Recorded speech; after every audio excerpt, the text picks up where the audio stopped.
Ya, walaupun tidak secara spesifik menyebutkan nama. Anda merasa terdukung? Bukan masalah terdukung ya. Saya bersyukur makin banyak orang waras di negeri ini. Waras itu artinya bisa berpikir sehat. Ibu Mega itu adalah dulu yang mengangkat Jokowi. Jasanya Pak Jokowi dianggap palsu, dianggap nggak bener. Dokumennya mana? Kan orang yang namanya menuduh harus membuktikan. Tentunya Roy Suryo ini salah langkah. Dia terlalu ambisi untuk bagaimana menjatuhkan Pak Jokowi sehingga dia lupa proses hukum yang harus dia lalui. Makanya saya juga usul nih kepada penyidik, kalau bisa jangan berikan kesempatan menunjukkan ijazahnya Pak Jokowi. Tunjukkan Roy Suryo dan kawan-kawan punya apa. Kalau dia nggak punya apa-apa, polisi bikin laporan polisi. Karena orang ini jahat sekali saya lihat kok.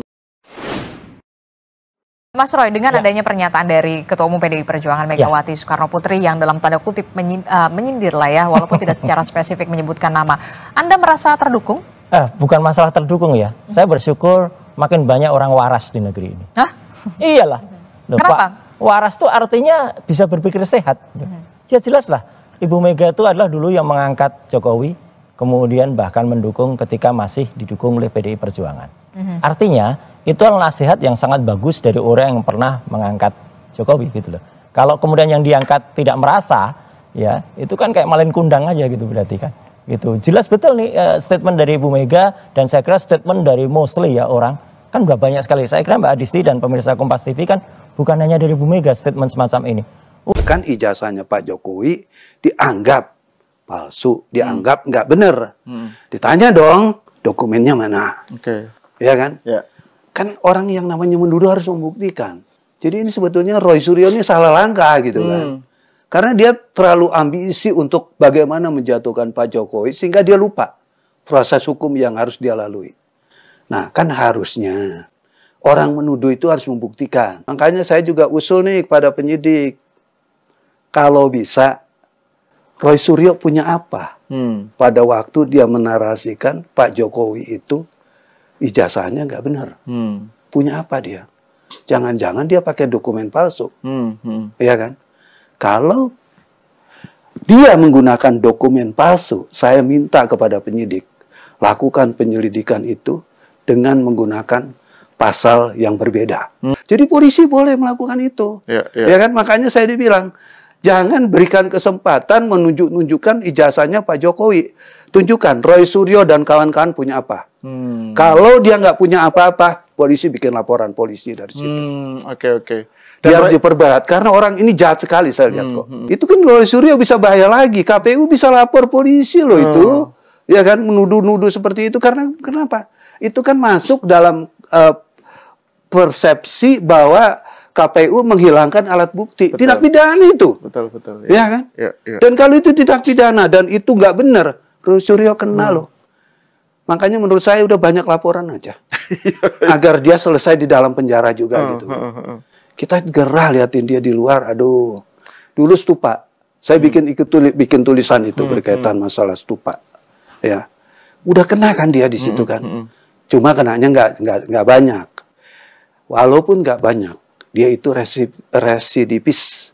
Jadi kalau dia kena lagi di sini, dengan kasus yang sama. Iya, dengan kasus yang sama. Hakim boleh menambahkan loh. Jadi banyak. Selasa siang, Ketua Komisi Pemberantasan Korupsi Nonaktif Abraham Samad memenuhi panggilan Polda Sulselbar. Samad diperiksa sebagai tersangka pada kasus dugaan pemalsuan dokumen terkait pembuatan paspor atas nama Feryani Lim. Sebagai warga negara kita harus patuh hukum gitu. Ya. Gimana Pak? Ada persiapan khusus Pak untuk pemeriksaan. Mohon doanya saja ya. Mohon doanya aja lah. Pemeriksaan berlangsung tertutup. Saat diperiksa, Samad didampingi oleh 2 pengacara. Setelah 1,5 jam, pemeriksaan terpaksa dihentikan. Samad mengaku tidak bisa melanjutkan proses tersebut dengan alasan sakit. Dugaan pemalsuan dokumen terjadi pada tahun 2007. Saat itu, seorang perempuan bernama Feryani Lim mengajukan permohonan pembuatan paspor. Sebagai kelengkapan dokumen, Feryani Lim melampirkan kartu keluarga Abraham Samad yang telah mencantumkan namanya. Feryani kemudian dilaporkan oleh sebuah LSM atas penggunaan dokumen palsu. Setelah menjadi tersangka, perempuan kelahiran Pontianak ini justru melaporkan Abraham Samad atas dugaan pemalsuan dokumen tersebut. Mas Roy, dengan adanya pernyataan dari Ketua Umum PDI Perjuangan Megawati Soekarno Putri yang dalam tanda kutip menyindir lah ya, walaupun tidak secara spesifik menyebutkan nama, Anda merasa terdukung? Bukan masalah terdukung ya. Saya bersyukur makin banyak orang waras di negeri ini. Hah? Iyalah. Loh, Kenapa? Pak, waras tuh artinya bisa berpikir sehat. Ya jelas lah, Ibu Mega itu adalah dulu yang mengangkat Jokowi, kemudian bahkan mendukung ketika masih didukung oleh PDI Perjuangan. Artinya, itu adalah nasihat yang sangat bagus dari orang yang pernah mengangkat Jokowi gitu loh. Kalau kemudian yang diangkat tidak merasa, ya itu kan kayak malin kundang aja gitu berarti kan. Gitu. Jelas betul nih statement dari Ibu Mega, dan saya kira statement dari mostly ya orang, kan udah banyak sekali. Saya kira Mbak Adisti dan pemirsa Kompas TV kan bukan hanya dari Ibu Mega statement semacam ini. Kan ijazahnya Pak Jokowi dianggap palsu, dianggap nggak bener. Ditanya dong, dokumennya mana? Ya kan? Kan orang yang namanya menuduh harus membuktikan. Jadi ini sebetulnya Roy Suryo ini salah langkah gitu kan. Karena dia terlalu ambisi untuk bagaimana menjatuhkan Pak Jokowi, sehingga dia lupa proses hukum yang harus dia lalui. Nah, kan harusnya orang menuduh itu harus membuktikan. Makanya saya juga usul nih kepada penyidik. Kalau bisa, Roy Suryo punya apa? Pada waktu dia menarasikan Pak Jokowi itu ijazahnya nggak benar. Punya apa dia? Jangan-jangan dia pakai dokumen palsu. Ya kan? Kalau dia menggunakan dokumen palsu, saya minta kepada penyidik, lakukan penyelidikan itu dengan menggunakan pasal yang berbeda. Jadi polisi boleh melakukan itu. Ya kan? Makanya saya dibilang, jangan berikan kesempatan menunjukkan ijazahnya Pak Jokowi. Tunjukkan Roy Suryo dan kawan-kawan punya apa. Kalau dia nggak punya apa-apa, polisi bikin laporan polisi dari situ. Biar diperberat, karena orang ini jahat sekali saya lihat kok. Itu kan Roy Suryo bisa bahaya lagi. KPU bisa lapor polisi loh itu. Ya kan, menuduh-nuduh seperti itu. Karena kenapa?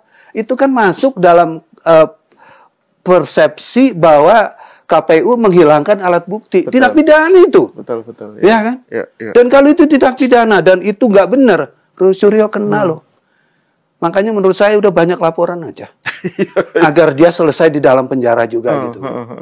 Kita gerah liatin dia di luar. Aduh. Dulu stupa. Saya bikin tulisan itu berkaitan masalah stupa. Ya. Udah kena kan dia di situ kan. Cuma kenanya nggak banyak. Walaupun nggak banyak, dia itu residivis. Kan ijazahnya Pak Jokowi dianggap palsu, dianggap nggak bener. Ditanya dong, dokumennya mana? Ya kan? Kan orang yang namanya menuduh harus membuktikan. Jadi ini sebetulnya Roy Suryo ini salah langkah gitu kan. Karena dia terlalu ambisi untuk bagaimana menjatuhkan Pak Jokowi, sehingga dia lupa proses hukum yang harus dia lalui. Nah, kan harusnya orang menuduh itu harus membuktikan. Makanya saya juga usul nih kepada penyidik. Kalau bisa, Roy Suryo punya apa? Pada waktu dia menarasikan Pak Jokowi itu ijazahnya nggak benar. Punya apa dia? Jangan-jangan dia pakai dokumen palsu. Ya kan? Kalau dia menggunakan dokumen palsu, saya minta kepada penyidik, lakukan penyelidikan itu dengan menggunakan pasal yang berbeda. Jadi polisi boleh melakukan itu. Ya kan? Makanya saya dibilang, jangan berikan kesempatan menunjukkan ijazahnya Pak Jokowi. Tunjukkan Roy Suryo dan kawan-kawan punya apa. Kalau dia nggak punya apa-apa, polisi bikin laporan polisi dari situ. Biar diperberat, karena orang ini jahat sekali saya lihat kok. Jadi kalau dia kena lagi di sini, dengan kasus yang sama. Iya, dengan kasus yang sama. Hakim boleh menambahkan loh. Jadi banyak. Selasa siang, Ketua Komisi Pemberantasan Korupsi Nonaktif Abraham Samad memenuhi panggilan Polda Sulselbar. Samad diperiksa sebagai tersangka pada kasus dugaan pemalsuan dokumen terkait pembuatan paspor atas nama Feryani Lim. Sebagai warga negara kita harus patuh hukum gitu. Ya. Gimana Pak? Ada persiapan khusus Pak untuk pemeriksaan. Mohon doanya saja ya. Mohon doanya aja lah. Pemeriksaan berlangsung tertutup. Saat diperiksa, Samad didampingi oleh 2 pengacara. Setelah 1,5 jam, pemeriksaan terpaksa dihentikan. Samad mengaku tidak bisa melanjutkan proses tersebut dengan alasan sakit. Dugaan pemalsuan dokumen terjadi pada tahun 2007. Saat itu, seorang perempuan bernama Feryani Lim mengajukan permohonan pembuatan paspor. Sebagai kelengkapan dokumen, Feryani Lim melampirkan kartu keluarga Abraham Samad yang telah mencantumkan namanya. Feryani kemudian dilaporkan oleh sebuah LSM atas penggunaan dokumen palsu. Setelah menjadi tersangka, perempuan kelahiran Pontianak ini justru melaporkan Abraham Samad atas dugaan pemalsuan dokumen tersebut.